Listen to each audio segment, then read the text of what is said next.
Lo que cada cual dibuja está íntimamente relacionado con sus impulsos, ansiedades, conflictos y compensaciones características de su personalidad. El test de la figura humana es, junto con el test de Rorschach y el test de apercepción temática, uno de los mejores instrumentos para la evaluación de la personalidad total. Nos ayuda a realizar un buen psicodiagnóstico, tanto a nivel psicodinámico como nosológico. El grafólogo también puede encontrar en el test de la figura humana una buena herramienta para completar el análisis grafológico, siempre y cuando lo tome como material auxiliar y sea prudente a la hora de realizar ciertas afirmaciones. Antes de nada, quiero recalcar y prevenir del peligro que en los últimos tiempos me viene preocupando. Veo que en muchas escuelas y centros de formación se anuncian los test proyectivos gráficos como una breve formación para grafólogos, como si en pocos meses o incluso en cursos breves de 4 horas uno pudiese formarse en esta compleja técnica. La base de estos tests tienen un fundamento psicodinámico y requiere de un estudio complejo. Uno debe aprender primero las bases y fundamentos del funcionamiento del psiquismo humano antes de embarcarse a interpretar dibujos. Esto no es un juego, es una prueba psicodiagnóstica que los psicólogos venimos utilizando desde hace mucho tiempo. Primero vamos a empezar a explicar qué son los test proyectivos. Bueno, pues en los test proyectivos el sujeto proyecta tanto elementos de su personalidad como conflictos inconscientes. Pero lo interesante es que también va a proyectar elementos conscientes sobre sí mismo, pero de forma inconsciente. Es decir, que aunque los conoce, no es consciente de que nos los está revelando. Este tipo de test tiene una base psicoanalítica. Por eso digo que es fundamental conocer y entender los conceptos y las bases en los que se fundamenta la teoría psicoanalítica. Nos revela en el psicodiagnóstico qué estructura de personalidad presenta el paciente o la persona que dibuja y qué material inconsciente puede aportarnos para la eficacia de la intervención. Bien, pues los test proyectivos gráficos son aquellos test en los que se indica al sujeto que dibuje algo en concreto. Siempre van a ser libres, pero con una sencilla indicación. Es muy importante saber que nunca les diremos dibújame, sino dibuja. Puede ser dibuja una persona, dibuja un árbol, en función de lo que queramos evaluar. Entonces, por eso, a continuación del dibuja, dependiendo de qué información queremos obtener y qué tipo de paciente tenemos ante nosotros, pues le daremos la indicación pertinente. Estos test gráficos suelen ir siempre acompañados de otros test que nos van a permitir poder interpretarlos siempre en función de la historia de vida del paciente. Nunca los analizaremos de forma aislada. Siempre tenemos que contextualizarlos y comprender el funcionamiento único y particular del psiquismo que estamos evaluando. Algunos de los test gráficos más importantes son el HTP, que es también conocido como el Casa Árbol Persona, el test de la figura humana, que es el que estamos haciendo aquí una breve introducción, donde vamos a ver la proyección de la personalidad. Luego tenemos también el test de la familia, donde lo que evaluamos es la percepción del sujeto de cómo son los vínculos y las relaciones familiares, cómo se encuentra y se siente dentro del contexto del hogar. O sea, aquí lo que estamos analizando es su núcleo familiar y cómo son las relaciones, ¿no? Y la percepción de padre, percepción de madre, y siempre con respecto al sujeto que dibuja, ¿vale? Teniendo en cuenta cómo lo dibuja él, en qué orden, en qué posición, si hay alguna figura deteriorada, alguna se le hace con mayor detalle, pues todo eso nos va a dar muchísima información sobre cómo se encuentra el sujeto dentro de la familia. Luego también tenemos el test del árbol, que también es un test en el que estamos valorando la personalidad. Tenemos el test de la persona bajo la lluvia, donde lo que vamos a analizar son las defensas, cómo operan las defensas, cómo este sujeto, vamos a ver si las defensas de este sujeto son funcionales o disfuncionales, y también nos va a aportar muchísima información para ver cómo está funcionando. Y luego también tenemos pues los dibujos libres con una historia, porque en la narración también nos va a dar muchísimos datos, nos va a aportar mucho sobre el funcionamiento de la persona y sobre qué preocupaciones y conflictos están latentes o incluso son conscientes, pero la persona nos los está revelando sin saber. Aquí os presento un ejemplo del test del árbol con un modelo de aplicación que a mí me gusta especialmente. ¿Qué quiere decir con este modelo de aplicación? Bueno, según el autor, hay personas que siguen un modelo o siguen otro modelo de aplicación. A mí concretamente me gusta este modelo, que es el modelo de los 3 árboles, porque primero se le indica al sujeto que dibuje un árbol y posteriormente tendrá que dibujar otros 2. En primer lugar, va a ser un dibujo de árbol libre, le vas a decir dibuja un árbol y la persona, sin darle ninguna explicación, va a dibujar el primer árbol que le venga a la cabeza. A continuación le pasaremos otro folio y le diremos dibuja un árbol, pero esta vez, bueno, que no sea el mismo que el anterior, que no sea un pino, ni un abeto, ni un sauce llorón. La persona entonces ya le estamos dando... Sí, dibuja un árbol, pero esta vez es más restringido. Y por último, una vez que ya nos ha terminado de dibujar su árbol, le daremos otro folio y le diremos, ahora dibuja un árbol que no exista, que solo esté en tu imaginación. A mí este test concreto, esta forma de aplicación me parece la más útil y es la que suelo utilizar. El test del árbol es un test también muy bueno para completar el diagnóstico clínico y nos da muchísima información de la personalidad. Y aquí vemos otros ejemplos de test proyectivos gráficos. Quiero que os fijéis en la posición donde sitúa el sujeto la mayor carga gráfica, si está orientado en el folio, en la zona superior, inferior, derecha o izquierda, al igual que en grafología, donde comenzamos a escribir revela muchas cosas de quiénes somos, ¿no? Pues el folio en blanco es un problema al que nos enfrentamos a la hora de hacer un dibujo, al igual que cuando comenzamos a escribir. Nuestra ocupación en el papel es nuestra ocupación en el mundo. Por eso os he puesto aquí 3 ejemplos para que vayáis afinando el ojo y mirando hacia dónde se orienta la mayor carga gráfica en estos dibujos. El primero es un test del árbol, como podéis ver. Abajo veis una persona bajo la lluvia, donde estáis viendo un sujeto bajo un paraguas y fijaros la amplitud de ese paraguas. Y luego en el dibujo de la derecha estamos viendo una figura humana. La figura ni siquiera está mirando hacia el frente, ¿no? Es una figura orientada hacia la izquierda. Es muy importante que veáis que sí, que la carga gráfica ocupa la totalidad del papel. Es un dibujo muy artístico, pero si veis, os fijáis, no aparecen ojos, la figura está dando la espalda al espectador. Vais a ver, bueno, vais a fijaros en todo, en los trazos, en la forma de orientarse. La verdad es que todo es importante, el sombreado, todo lo que podáis sacar del dibujo nos va a revelar muchísima información. Bien, pues atendiendo a las leyes gráficas que compartimos con la interpretación del dibujo, en este caso de la figura humana, tenemos la ley simbólica de Max Pulver, donde lo que nos dice es que toda escritura entraña formas simbólicas. Todos los espacios tienen una simbología y podemos dividirlo por zonas, haciendo referencia al inconsciente colectivo. Por eso Max Pulver separa las zonas en zona superior, que para él representará el mundo de las ideas, el pensamiento, los ideales, al igual que en la escritura. La zona inferior sería el mundo de los instintos, de lo material, lo corporal. La zona izquierda representa el pasado, nuestro origen. La zona derecha, lo desconocido, el futuro, las metas. La zona central va a simbolizar el yo, nuestro presente. Y aquí, en psicoanálisis, encontraríamos lo que llamamos el principio de realidad. Test de la proyección de la personalidad en el dibujo de la figura humana.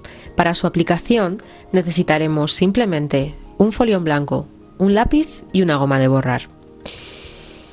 La consigna, muy sencilla, dibuje una persona.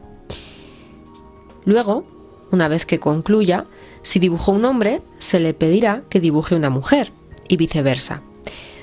Todo esto nos va a dar información. Es importante saber qué es lo que dibuja primero el sujeto y también el orden en el que va organizando su figura. Si empieza por la cara, si empieza por los pies, si empieza por el pelo. Ese orden nos va a dar muchísima información a la hora de la interpretación, así que todo eso lo vamos a tener en cuenta. Con lo que ya sabemos, una de las mejores formas de comprender un test y aprender es aplicándolo en nosotros mismos. Solo así podemos ver las dudas y dificultades que se nos podrían presentar a la hora de la aplicación del mismo. Bien, pues como hicimos en la jornada de nuestro septiembre grafológico, llegados a este punto, los asistentes pudieron aplicarse el test. Si a ti también te apetece aplicártelo, es el momento de que cojas un folio en blanco, lápiz y goma, y cuando estés lista, dibuja una persona. Recuerda que es un test sin límite de tiempo y que cuando hayas acabado puedes continuar con esta exposición.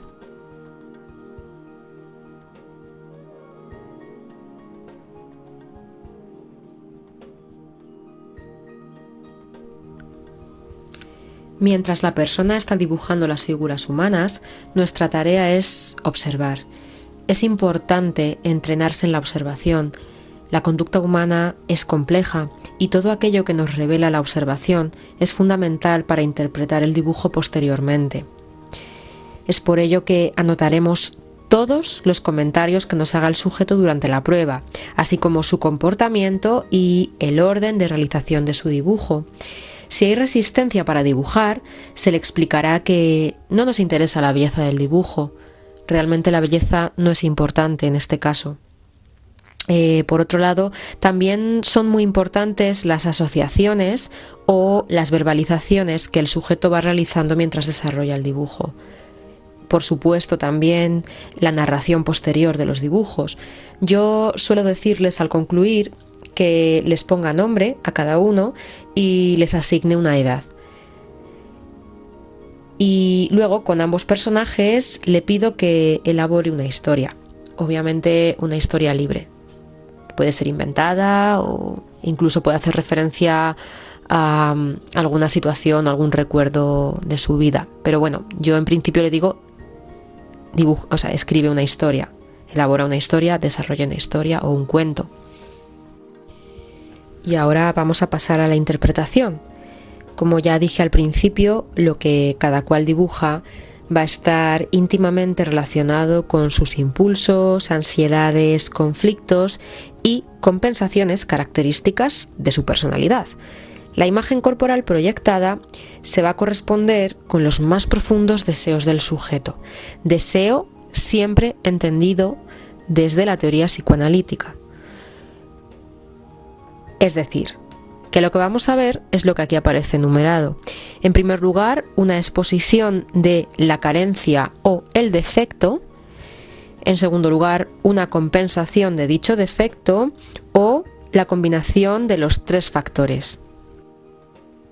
Así que para la interpretación vamos a nombrar los rasgos estructurales, que algunos sí se corresponden con la grafología, como puede ser la importancia del tamaño, la intensidad del trazo, el detalle y el acabado de la simetría. Vamos a ver si hay perspectiva de eje central, si hay perspectiva simplemente, las proporciones de la figura. Al igual que ocurre en la escritura, pues vamos a ver las proporciones, si resaltan, por ejemplo, el tronco o la cabeza está desproporcionada. Todo eso nos va a dar mucha información. El sombreado, los refuerzos, las tachaduras y los borrones. Es muy importante en qué lugar del dibujo el sujeto ha realizado un borrón. Eso nos va a revelar que ahí puede haber una zona de conflicto. ¿Vale? También cuando aparecen refuerzos, cuando vemos un trazo que de repente el trazo como que es diferente, ¿no? A lo largo de la figura. Vamos a ver que hay alguna zona que remarca, alguna zona donde el trazo ha temblado, pues todo eso lo vamos a tener en cuenta a la hora de dar una interpretación. Vamos a ver, como dije antes, en qué lugar coloca a la figura dentro del papel, donde está la orientación espacial, ¿no?, que hace el sujeto de ese dibujo, el tema, la posición o la actitud de la figura, como hemos visto en el ejemplo que os puse al principio, la figura humana que está sin mirar hacia el espectador, que está como dando la espalda. Vamos a ver el fondo, vamos a ver la exactitud, ¿vale? Y muchísimos más rasgos, pero aquí os estoy mencionando unos cuantos. Y ahora vamos a ir viendo las partes de la figura. Os he recopilado las partes principales. En realidad, cuando analizamos este test, tenemos en cuenta muchísimas más cosas, pero esto es una breve introducción. Entonces, vamos a empezar por la cabeza. La cabeza representa el yo. Es donde el sujeto localiza su propio yo. Aquí vamos a encontrar las necesidades sociales y la responsabilidad. Es el órgano central de comunicación y de dependencia. Vamos a ver las preocupaciones, las fantasías, aparte de que es el centro de poder intelectual. Vamos a ver no solo por el tamaño, si la persona tiene preocupaciones intelectuales o si aparece un conflicto en este área, pues tendremos que ir valorando a qué se debe. Dibujar la cabeza en último lugar puede ser un indicador de conflicto en las relaciones interpersonales. Vamos a ver personas que empiezan el dibujo por los pies o por otras partes del cuerpo. Pues bueno, como hemos dicho antes, el orden lo vamos a tener muy en cuenta y como observadores que somos lo vamos a ir anotando. Como curiosidad, mencionar que los sujetos tímidos y huidizos a menudo van a oscurecer significativamente rasgos faciales, mientras trazan con fuerza el contorno de la cabeza, que es la importancia del propio yo, y vamos a ver que esto lo que revela es una participación social reprimida. También vamos a tener en cuenta la expresión facial. Lo que nos esté expresando el sujeto a través del rostro es un indicador de, por ejemplo, cómo se siente también, ¿no? Va a ser importante. Otra curiosidad, indicaros que el sexo al que se le concede una mayor autoridad social e intelectual va a aparecer frecuentemente con una cabeza algo mayor que la de la otra figura. En cuanto a la boca, bueno, es interesante destacar que la boca aparece en los dibujos de los niños casi tan tempranamente como la cabeza. El énfasis en la proyección de la boca lo podemos expresar por la omisión de la misma, porque haya un refuerzo o un tamaño especial, vaya a saber una desproporción gráfica en el contorno de la boca, cuando haya una forma especial, un sombreado, una borradura o un desplazamiento de la boca.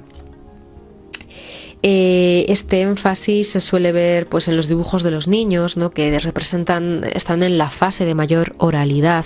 Los individuos más primitivos, los que presentan ciertas regresiones, personas alcohólicas, personas con depresión. Hay que tener en cuenta que, claro, la boca es la fuente de satisfacción tanto sensual y erótica. También hay que tener en cuenta que representa nuestra necesidad de alimentarnos, ¿no? Por aquí, por la boca nos entran los alimentos y además va a expresar también cuando hay síntomas gástricos.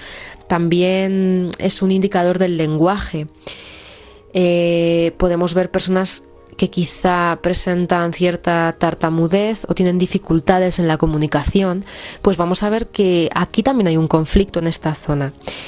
Interesante ver si la persona dibuja dientes, porque nos estarían indicando que hay una agresividad oral. También la lengua, dibujar una figura humana con lengua nos estaría indicando que hay una oralidad más primitiva aún. La boca como un elemento de dependencia, perfiles de dependencia. Hay que tener en cuenta que la boca, como está representando la oralidad, pues sabemos que los sujetos muy orales son muy dependientes. Y como curiosidad, os he añadido que los asmáticos a menudo suelen omitir la boca, como detalle curioso. En cuanto a los ojos, una parte considerable de la función de la comunicación social que se atribuye a la cabeza se halla concretamente en los ojos, porque estos son los órganos básicos para el contacto con el mundo exterior y son considerados como el espejo del alma, ¿no?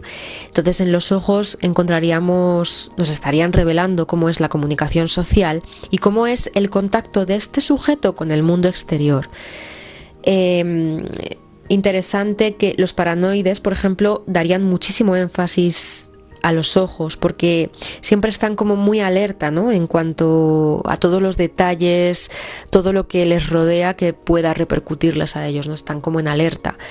Generalmente las mujeres dibujan los ojos más grandes y elaborados que los hombres y tiene muchísimo sentido porque los ojos grandes necesitan comunicarse y aprender, mientras que cuando estamos viendo unos ojos pequeños lo que nos están indicando es que excluyen todo, que suelen ser sujetos retraídos en sí mismos. Unos ojos pequeños nos van a decir que el sujeto está dentro de sí. La nariz, como todo órgano secretor, tiene desde la perspectiva psicoanalítica un simbolismo sexual. Una nariz sombreada o cortada se relaciona directamente con los temores de la castración, mientras que una nariz reforzada nos sugerirá un intento de compensación a causa de una sexualidad inadecuada. Y en cuanto al pelo, también relacionado con la sexualidad, nos va a dar cuenta de la energía y la vitalidad. Un pelo desordenado nos podría estar indicando un desorden sexual. El énfasis puede estar expresado por el espacio relativamente grande que ocupe o el vigor del sombreado. Por ejemplo, una mujer con cabello visiblemente destacado y un varón con sombrero, pues su diagnóstico va a implicar un carácter regresivo o esquizoide y podría indicar que la persona ha permanecido en estado infantil sexualmente mientras ha estado alimentando fantasías de virilidad. Aquí, en este caso, la figura femenina generalmente podría estar representada como el individuo más fuerte de la pareja. Se cree que, el sombrero quizás sirva para hacer al hombre más presentable, ¿no? Ocultando cierta impotencia. Aquí lo que estaríamos hablando es de una compensación sexual inconsciente. En cuanto a los rasgos de contacto, es interesante destacar que el movimiento, como expresión de fantasía, tiende a disminuir con la edad. Los dibujos de los adultos suelen ser muchísimo más estáticos y hay como una pérdida de la fantasía, ¿no? Vamos a ver cómo son los brazos y las manos. Estos se van a relacionar siempre con el yo y su adaptación social, ya que con las manos comemos, acariciamos, lastimamos, tocamos. Son las que nos van a poner en contacto con el otro. Vamos a ver de qué manera nos enlazamos al otro, ¿no? Como los coligamentos en la escritura. Vamos a ver de qué forma nos unimos al otro, agrediéndole de forma dulce. ¿De qué forma, no? Los dedos de la mano van a ser esos puntos de mayor contacto. Va a ser interesante que observemos cómo son esos dedos, si son dedos en forma de lanza, si son deditos redondeados, suaves, pues nos van a decir, como he dicho, de qué forma conectas con el otro. Las piernas y los pies pues suelen ser la fuente de dificultad en muchos dibujos. Mucha gente se queja cuando llega a este punto de que no sabe dibujar pies o que no sabe dibujar las piernas, ¿no? Nos va a hablar de la seguridad personal, del impulso. Lo vamos a ver también como un instrumento de ataque. Ojo, o sea, no solo como esa seguridad, sino también como de qué forma el sujeto puede estar atacando, según cómo nos haga la forma de los pies. En cuanto a otros rasgos misceláneos corporales, tenemos el tronco, que vamos a ver que cuando aparece más redondeado, lo que nos está indicando es una menor agresividad y más femineidad. Mientras que cuando es más anguloso, nos está indicando que es más masculino. El tronco, que es señalado simplemente como la parte superior de dos líneas paralelas proyectadas en continuidad ininterrumpida desde la cabeza a los pies, lo vamos a ver en individuos regresivos, primitivos y desorganizados. Hay otras personas que se van a mostrar reacias a cerrar la parte inferior del tronco, lo que va a ser un indicio de preocupación sexual. El cuerpo especialmente delgado, como representación del propio sexo, usualmente resulta indicativo de descontento con el propio cuerpo. También podemos encontrar una compensación mediante una redondez extrema de la figura. Luego, con respecto a los hombros, vamos a ver la anchura y volumen, que nos va a dar una expresión de poder y perfección. Va a ser diferente en los hombres que en las mujeres, o sea, vamos a encontrar una interpretación diferente si esa anchura y ese volumen exagerados lo vemos en hombres o lo vemos en mujeres, porque mientras que en hombres está representando poder y fuerza, virilidad, en las mujeres es una protesta viril.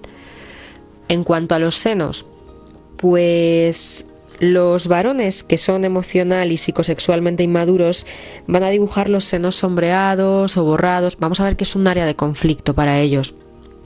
Hay veces que vamos a ver que la persona evita dibujar los senos colocando unos bolsillos en el área del pecho. El busto acentuado y las caderas desarrolladas representan a una madre productiva y dominante.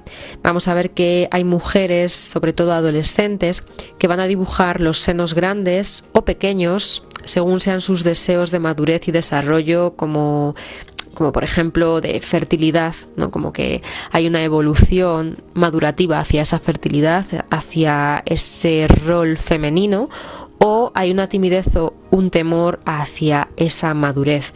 Por eso vamos a ver si esos senos son marcados o son pequeñitos o los trata de ocultar. Las caderas y las nalgas nos están hablando de que en el caso de la mujer una línea exagerada en las caderas podría indicar esa conciencia de poder por el amplio desarrollo pélvico, ¿no? Es un indicativo de poder femenino. Y la cintura, cuando vemos la cintura, que es esa línea que va a dividir el tronco en zona superior, o sea, la zona superior que estaría guardando el pecho de la zona inferior, que es la zona sexual, pues vamos a ver cómo hace esa división. Hay veces que esa división no la hace, o ese área, lo que es la zona de la cintura, aparece sombreada o aparece remarcada. Nos estaría hablando de ese conflicto. En cuanto a las ropas siempre han tenido una significación de tipo libidinoso. Preguntar si se dibuja la figura con ropa o sin ropa, pues ya nos estaría indicando cierta perturbación al respecto de tipo sexual. Vamos a ver, por ejemplo, cuando el vestido de la mujer llega hasta los tobillos, nos va a estar indicando que la figura que se está representando estaría recordando al sujeto, la estaría identificando con la imagen materna. Los que adornan las figuras con ropas son lo que se llama narcisistas por la ropa, y los que están adornando el cuerpo con músculos son narcisistas por el cuerpo. Ambos están representando su propio egocentrismo, un mal ajuste sexual y un cierto infantilismo. No hay que olvidar que estamos hablando de una compensación. Sería como el equivalente a la escritura adornada, ¿no? Donde la persona lo que nos está haciendo es, bueno, pues adornar la propia personalidad, lo que muestra socialmente, para compensar esa falta, esa sensación de inseguridad a nivel interior. Espero que os haya gustado esta breve introducción al test de la figura humana, y simplemente recordaros que si estáis interesados en aprender en profundidad esta técnica, no os dejéis engañar por aquellos que os prometen que en un breve tiempo sabréis aplicarla, porque estaréis perdiendo tiempo y dinero. Los test proyectivos gráficos son, como habéis podido comprobar, instrumentos complejos, pero su interés y belleza radica precisamente en esa complejidad, así que os invito a seguir aprendiendo. Podéis contactar conmigo. Muchas gracias.